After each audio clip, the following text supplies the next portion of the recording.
കൊച്ചിയിൽ അപകടത്തിൽപ്പെട്ട കപ്പലിൽ നിന്ന് 56 കണ്ടെയ്നറുകൾ കണ്ടെത്തിയതായി മന്ത്രി കെ രാജൻ. തീരം വൃത്തിയാക്കാനുള്ള നടപടികൾ ആരംഭിച്ചിട്ടുണ്ടെന്നും മന്ത്രി പറഞ്ഞു. കാൽസ്യം കാർബണേറ്റ് അടങ്ങിയ കണ്ടെയ്നർ ഇനിയും കണ്ടെത്താൻ കഴിഞ്ഞിട്ടില്ല. കണ്ടെയ്നറിൽ നിന്ന് കാൽസ്യം കാർബണേറ്റ് പുറത്തു വരില്ല എന്നുള്ളതാണ് DGCAയുമായി നടത്തിയ ചർച്ചയിൽ വ്യക്തമാക്കിയതെന്നും മന്ത്രി കൂട്ടിച്ചേർത്തു. 56 കണ്ടെയ്നറുകളാണ് ഇപ്പോ തീരത്ത് നിന്ന് ലഭ്യമായിട്ടുള്ളത്.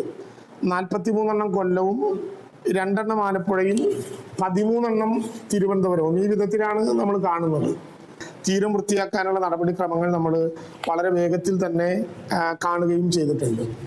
കാൽസ്യം കാർബൈഡ് അടങ്ങിയിട്ടുള്ള കണ്ടെയ്നറുകൾ ഇതുവരെ കണ്ടെത്താൻ കഴിഞ്ഞിട്ടില്ല. പക്ഷേ അത് അപകടകരമാം വിധത്തിൽ ജലവുമായി കൂടിച്ചേരാനുള്ള ഒരു സാധ്യതയും ഇല്ല എന്നാണ് TNT കമ്പനി നമ്മളോട് അറിയിച്ചിട്ടുള്ളത്.